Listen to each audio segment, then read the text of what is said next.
Shipping, whether we want to admit it or not, plays a huge role in how popular a piece of media can get and how we receive it. I'm not saying we all have to care about or even like shipping, but the fact of the matter is that enough people care about shipping that it has shaped a great deal of fan bases. You can't go onto the fandom side of Tumblr without seeing a post that proclaims, "Shipping ruined blank show for me." Or, on the contrary, you'll see people argue that a singular ship is the very thing that drives a show. To me, these two ideas can and often do coexist. So shipping, what's the good and the bad of it? Let's start off by thinking about what indoctrinated some of us into this whole obsession, because I'll admit, once upon a time I was an avid fanfiction.net user, and I do wish to destigmatize the use of these kinds of websites, which, for the most part, are just outlets for writers and fans to build upon pre-existing canon, which is a good thing. But even before that, way before, what was our first encounter with shipping? For me, it was probably Teen Titans, because even 5-year-old Shan had the common sense to know that comic relief ex goth tsundere is an elite matchup. I also think there's a difference between what our first crafted ship and our first expected ship were. I just made up these terms because I don't feel like researching scholarly essays to find out if actual terminology exists surrounding shipping, though I'm sure it does. Anyway, a crafted ship is a ship our minds put effort into considering, piecing together bits of characters' personalities, stories, and connections in order to validate the potential of a relationship. Normally, these ships result from the writers themselves putting effort into building a ship, whether or not they intend it to be read as romantic. An expected ship is a ship that is rather spelt out and often doesn't have much backing other than the writers implying its endgame. Actually, to go back to Teen Titans, I think we can find both of these here. While the writers intended for Robin and Starfire to be the most supported ship on the show, it's safe to say that the fans favored something with a bit more flavor. This isn't to say that Robin and Starfire had a bad relationship. In fact, one of my favorite scenes from the show is when Starfire reads Robin's receipts for acting like Slade, the very villain he sought to bring down. However, these two were clearly endgame from the start. This isn't always a bad thing, but in this case, I think it made all of their conversations have an inherent romantic nature, making it hard to delve deeper into their connection as individuals, instead of a predetermined pair. When they get together, I was fine with it, but it felt rather unearned in the long run. Beast Boy and Raven, however, had a relationship where if anyone argued to me that there was zero romantic tension, I wouldn't disagree. I think this is where the idea of a ship being crafted comes into play. There is potential here, that much is indisputable. Whether or not the viewer intends to construe it as romantic is up to the individual, and that makes it more fun. You aren't just waiting for the inevitable, you're waiting to see if the hints you've picked up on are progressed upon. There are scenes where their characters are fleshed out together, and instead of the show saying, hey, this relationship is aimed to be romantic, so we are writing it that way, they instead consider the two characters' personalities, stories, and connection to each other as simply two characters. The fact that these two have such starkly contrasting personalities gives the show a lot to work with in terms of their relationship being strained, and over time, explored. Robin and Starfire have unique personalities, but their conversations almost always feel like any generic high school couple. That's why I love this scene. It explores a disagreement which, in turn, usually becomes a conversation. Something to flesh out. This actually brings me to my next point. The good and bad of shipping often lies within how characters function as individuals versus as a pair or group. This works with both friendship and romance, but what I'm thinking of specifically is the handling of Bumblebee. I think it's unfair for people to call this ship pandering and forced when the ship itself is still being built up, not yet canon. I also think it's an excuse for some people to be homophobic instead of critical of the ship itself. I don't care if people don't ship Bumblebee.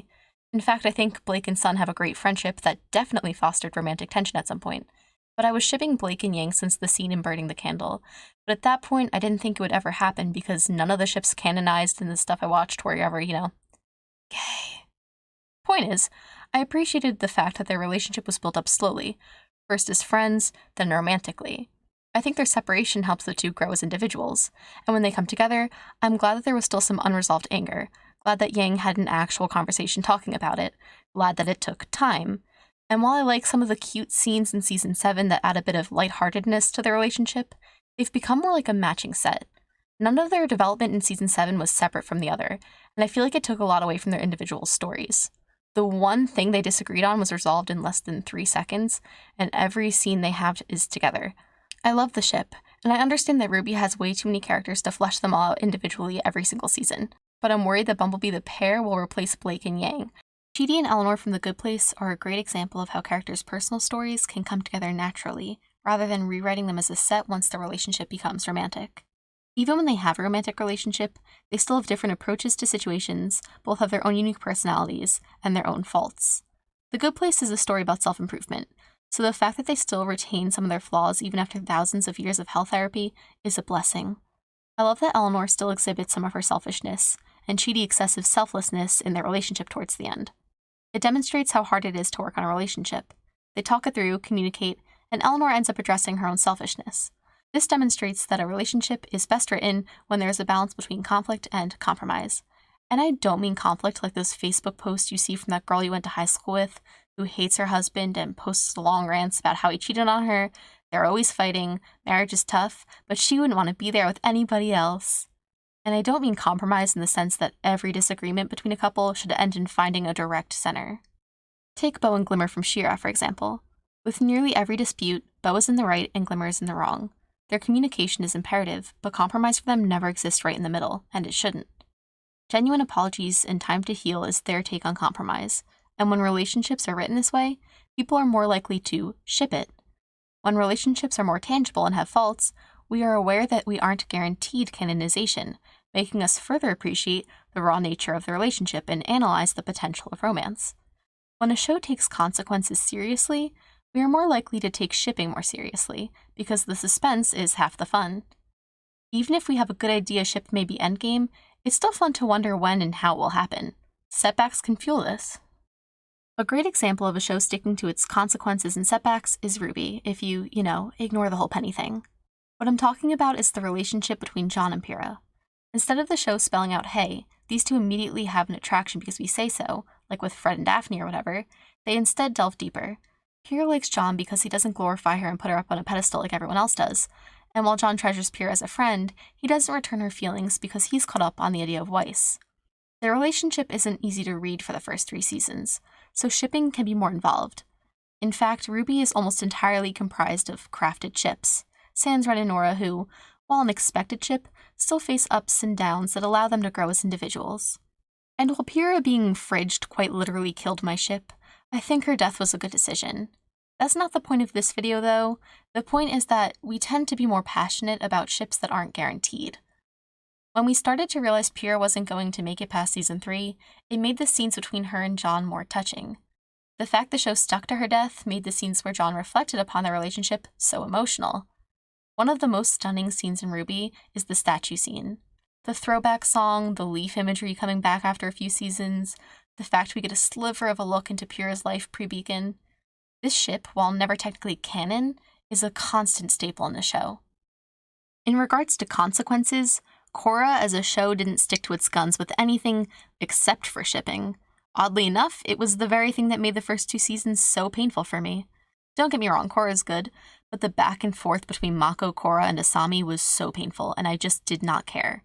However, despite the hot mess that was the forced romance in the first 2 seasons of Korra, I appreciate that they didn't shy away from exploring breakups. So often in media do writers think that every relationship they explore must be endgame.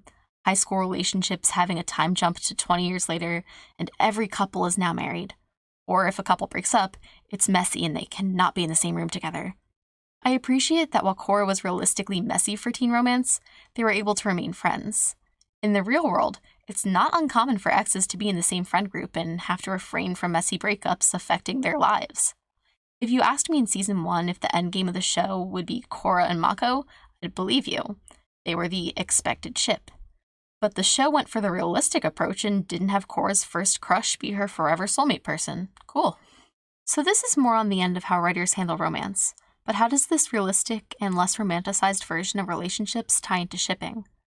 I know it's funny to say unromanticized romance, but it's not necessarily an oxymoron. I mean unromanticized in a sense that these days, viewers don't need a rainbow-filled wedding where the characters have only ever loved each other. I've seen people headcanon that Catra and Glimmer had a spicy fling before Cachadora Endgame, and the thought process lies in newer generations' ability to understand that past relationships and more complex feelings don't invalidate a current relationship.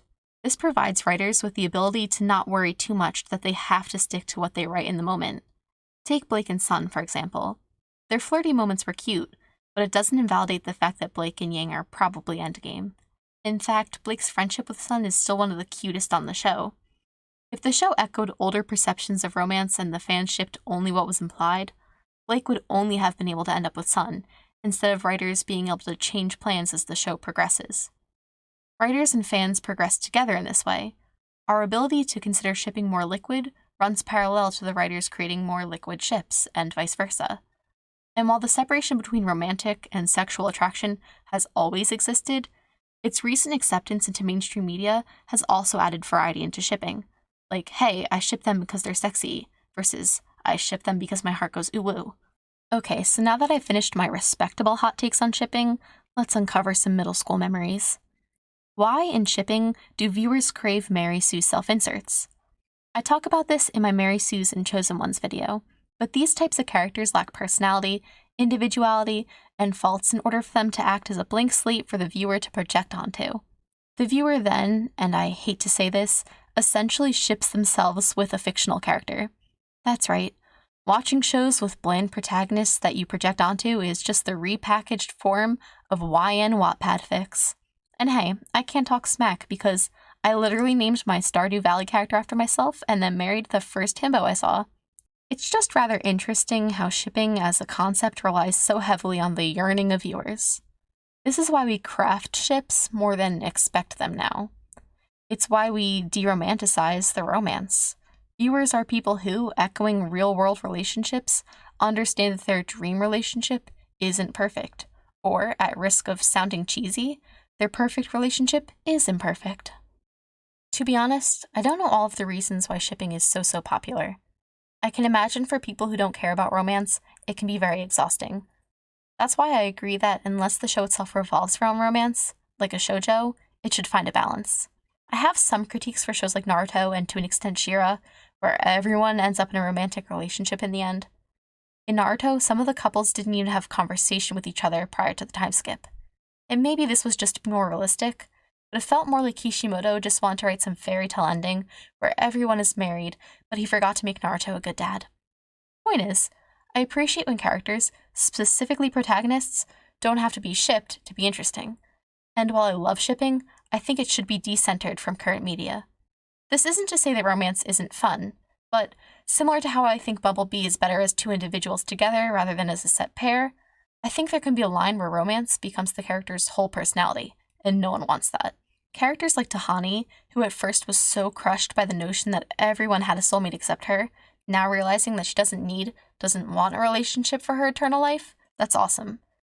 One thing I'm guilty of is having been one of the many middle schoolers to boil down the whole point of senseless war, wealth inequality, and the romanticization of violence into a shipping battle.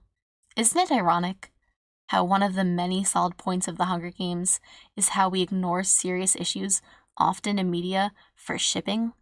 How kids are deemed mature at far too young of an age, the gross nature of wealth inequality, and yet this book was turned into movies made to dramatically profit from, with 25-year-olds playing whitewashed teenagers, where shipping was the main focus.